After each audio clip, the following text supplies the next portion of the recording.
حور اور انم کالج سے نکل گئی تھیں۔ ابھی وہ راستے میں ہی تھی کہ نازیہ بیگم کی کال آ گئی۔ اس نے جلدی سے کال اٹینڈ کی اور بولی، السلام علیکم مما، آپ نے ابھی کال کی؟ میری کلاس ہے تھوڑی دیر میں، کلاس کے لیے جا رہی ہوں۔ حور نان سٹاپ شروع ہو چکی تھی۔ نازیہ بیگم اس کے چپ ہوتے ہوئے بولی، وعلیکم السلام بیٹا، آج شام مہمان آ رہے ہیں تو جلدی آ جانا حور، کوئی ایکسٹرا کلاس نہ لینے بیٹھ جانا، میں کوئی بھی بہانہ نہیں سنوں گی۔ نازیہ بیگم درستی سے بولی تھی کیونکہ وہ جانتی تھی کہ حور کتنا بھاگتی ہے کام سے۔ حور منہ بناتے ہوئے بولی، ٹھیک ہے مما، آپ ابھی 1 گھنٹے تک ڈرائیور کو بھیج دیں۔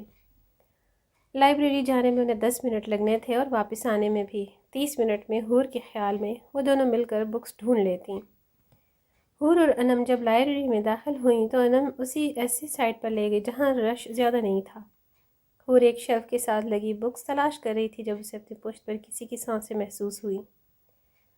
اگر وہ ذرا سا بھی پیچھے ہوتی تو اس کے سینے سے جا لگتی۔ حور کا تنفس تیز ہو رہا تھا۔ حور نکلنے کے لیے کوئی راستہ تلاش کر رہی تھی جب کسی کی بہکی ہوئی آواز اس کے کانوں سے ٹکرائی، حور پلیز ایک دفعہ مجھے خود کو چھونے دو، میں تمہیں بہت خوش رکھوں گا، پلیز حور میری بات مان لو، میں سب غلط کام چھوڑ دوں گا، بس میری دسترس میں آ جاؤ، میں تم سے نکاح بھی کر لوں گا، بس ایک دفعہ مجھے قریب آنے دو۔ اذلان کی آواز بتا رہی تھی کہ وہ نشے میں ہے، لیکن وہ بالکل ہوش میں تھا، یا تو وہ اتنا نشہ کرنے کا عادی تھا کہ اس پر اثر نہیں ہوا تھا۔ اس نے کہتے ساتھ ہی حور کی گردن پر اپنے لب رکھ دیے اور حور جو اتنی تیز سے شش و پنج میں مبتلا تھی ایک جھٹکے سے مڑی اور ایک زوردار تھپڑ اذلان کے منہ پر مارا، جس سے وہ لڑ کھڑا کر 2 قدم پیچھے ہوا، اور حور غصے سے لیکن دھیمی آواز میں بولی کیونکہ وہ کوئی تماشا نہیں کرنا چاہتی تھی، مجھ سے دور رہنا اذلان، آج تو صرف ایک تھپڑ مارا ہے، اگر آئندہ میرے قریب بھی آئے تو تمہیں کہیں منہ دکھانے کے قابل نہیں چھوڑوں گی، سمجھے؟ وہ انگلی اٹھاتی ہوئی اسے وارن کرنے والے انداز میں بولتی ہوئی وہاں سے نکل گئی، اور انم جو چھپ کر کھڑی ان دونوں کو دیکھ رہی تھی اذلان کی بات سن کر آگ بگولا ہو گئی تھی، اور اذلان کی حرکت نے اسے حور سے شدید حسد و نفرت میں ڈال دیا تھا۔ وہ حور کے جانے کے بعد اذلان کے پاس آئی اور اس کا ہاتھ تھامتے ہوئے بولی، چلو اذلان، وہ تمہاری محبت کے قابل نہیں ہے۔ اذلان اس کے ساتھ گھسٹتا چلا گیا۔ کلثوم بیگم زارا اور حور کو لے کر اپنے کمرے میں بیٹھی ہوئی تھیں اور ان دونوں میں اپنے خاندانی زیور بھی تقسیم کر رہی تھیں۔ حور کو بڑی بہو ہونے کی وجہ سے ان کا خاندانی 9 لکھا ہار ملا، جبکہ زارا کو 7 لکھا۔ حور کے پاس 9 لکھا دیکھ کر زارا کے تن بدن میں شرارے دوڑ گئے، لیکن وہ ضبط کیے بیٹھی رہی کہ کہیں 7 لکھا سے بھی ہاتھ نہ دھونے پڑ جائیں۔ حور کے پاس زارا کی نسبت زیادہ زیور آیا تھا، کیونکہ حور کو اس کی نانی اور ماں والا زیور بھی ملا تھا جو نازیہ نے بچپن میں ہی کلثوم بیگم کو دے دیا تھا، کیونکہ حور اور بالاج کی نسبت بچپن میں ہی طے کر دی گئی تھی۔ حور چھوٹی تھی اس لیے اسے کچھ خاص یاد نہیں تھا۔ حور ماں اور نانی کے زیور دیکھ کر بھی اختیار رو پڑی اور زارا بیزار سی اٹھ کر وہاں سے چلی گئی، یہ کہتے ہوئے کہ میکال نے اسے میسج کر کے بلایا ہے۔ کلثوم بیگم سر ہنس بات میں ہلا رہی تھی، جس کا مطلب تھا کہ وہ جا سکتی ہے۔ وہ وہاں سے مسکراتی ہوئی اٹھی اور منہ میں بڑبڑاتی ہوئی باہر نکل آئی۔ لو جی، ہو گیا خالہ بھانجی کا میلو ڈرامہ شروع۔ حور وہاں سے نکلتے ہی انم کو میسج کر چکی تھی، وہ ڈرائیور کے آنے سے 10 منٹ پہلے پہنچ چکی تھی اور کالج کی گیٹ کے باہر کھڑی ڈرائیور کا انتظار کر رہی تھی۔ ڈرائیور پہنچ چکا تھا، وہ گھر پہنچتے ساتھ اپنے کمرے میں آئی تھی اور خود کو کمرے میں بند کر لیا تھا۔ وہ اذلان کی اس حرکت پر بہت پریشان تھی، اگر وہ دوبارہ ایسا کرتا تو وہ کیسے روکے گی اسے؟ وہ یہی سب سوچنا نہ جانے کب سوچ گئی۔ نازیہ بیگم جب اسے اٹھانے آئی تو وہ حیران کن سی حور کو دیکھنے لگی۔ حور کی آنکھیں سوجی ہوئی تھیں، چہرے پر جا بجا آنسوؤں کے نشان تھے اور اس کا جسم بخار میں تپ رہا تھا۔ نازیہ بیگم جب واپس گئی تو انہوں نے بالاج کو دیکھا جو منتظر بیٹھا حور کا انتظار کر رہا تھا۔ آخر حور اس کی بچپن کی منگیتر تھی اور بالاج صرف اسی کو سوچتا تھا، اور اب جب وہ اسلام آباد آیا تھا تو حور سے ملنا چاہتا تھا اور اسے بتانا چاہتا تھا کہ اس کی منگیتر ہے اور وہ اسے کتنی محبت کرتا ہے۔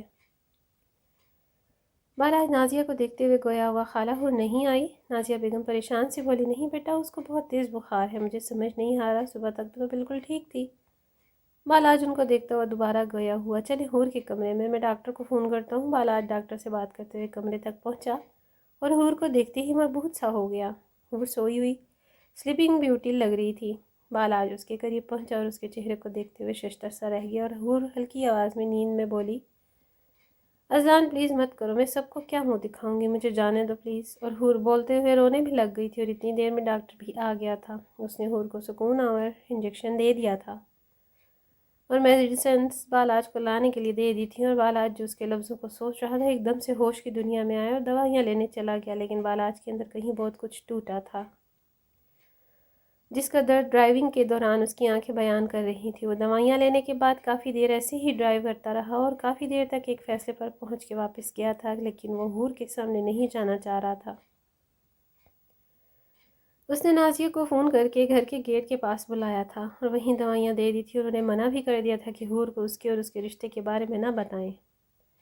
نازیہ بیگم اس سے دوائیاں لیتی اسے بہت سارا پیار کرتی اندر آ گئی تھیں۔ وہ حور کے کمرے میں جب گئی تو وہ جاگی ہوئی تھیں، اور نازیہ بیگم اس کو کھانا اور میڈیسن دینے کے بعد گویا ہوئی، حور تم نے وہ سب بند کیوں نہیں کیا؟ میں نے تمہیں کتنا سمجھایا لیکن تم سمجھی نہیں۔ کیا ہوا ہے تمہارے ساتھ جو تم اس طرح نیند میں رو رہی تھی؟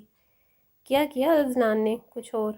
حور حیران ہوئی تھی اس کی ماں کیا سوچ رہی تھی۔ نہیں ماما، اس نے کچھ نہیں کیا، وہ آج کالج کے باہر آ گیا تھا بس۔ نازیہ بیگم پرسوچ نظروں سے حور کو دیکھتی ہوئے اس بات میں سر ہلا رہی تھی۔ انہیں حور کی بات پر یقین نہیں آیا تھا، کیونکہ کالج کے باہر اس کو دیکھ کر بخار ہو جانا، وہ بھی اتنا تیز، پاسبل نہیں تھا۔ ٹھیک ہے تم ریسٹ کرو، وہ وہاں سے اٹھ کر چلی گئی تھی۔ اذلان کو اپنے ساتھ اذلان کے اپارٹمنٹ میں لے آئی تھی۔ اذلان اکیلا رہتا تھا اسلام آباد میں، اور اس کے والدین لاہور میں۔ انم اس کو اس کے لانچ میں بٹھاتی پانی لینے چلی گئی۔ وہ پانی لے کر واپس آئی اور اذلان کو خود اپنے ہاتھوں سے پانی پلانے لگی، اور اذلان جو حور کے تھپڑ مارنے کے غم میں تھا، انم کو اپنے قریب دیکھتے ہوئے اس کا ہاتھ پکڑتا اسے اپنے ساتھ بیڈ روم میں لے آیا تھا۔ اس کا چہرہ اپنے دونوں ہاتھوں میں لیتے ہوئے بولا، حور میں تم سے بہت محبت کرتا ہوں، پلیز مجھے چھوڑ کر مت جانا، بلکہ میں تمہیں خود سے دور جانے ہی نہیں دوں گا۔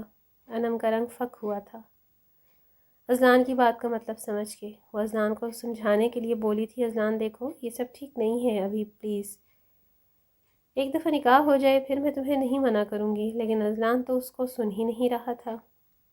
انم 2 قدم پیچھے ہوئی تھی اور بیڈ پر گری تھی، اور اذلان اس کی مزاحمت کو بالائے طاق رکھتے ہوئے اس کی دونوں کلائیاں جکڑتا ہوا اس پر جھکا تھا۔ جب سب کچھ انم کے ہاتھوں سے نکل گیا تب اذلان کو ہوش آیا۔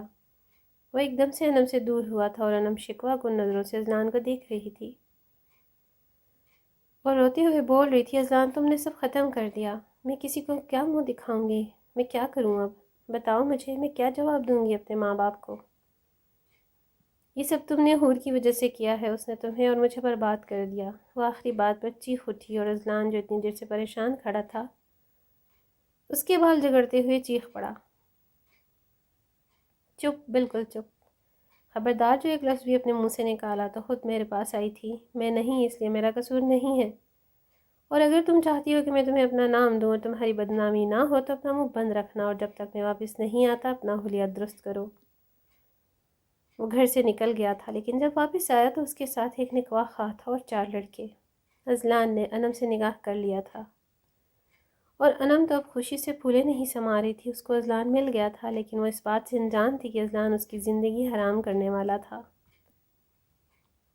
اذلان اس کو اس کے گھر چھوڑ کر ایک کب چلا گیا۔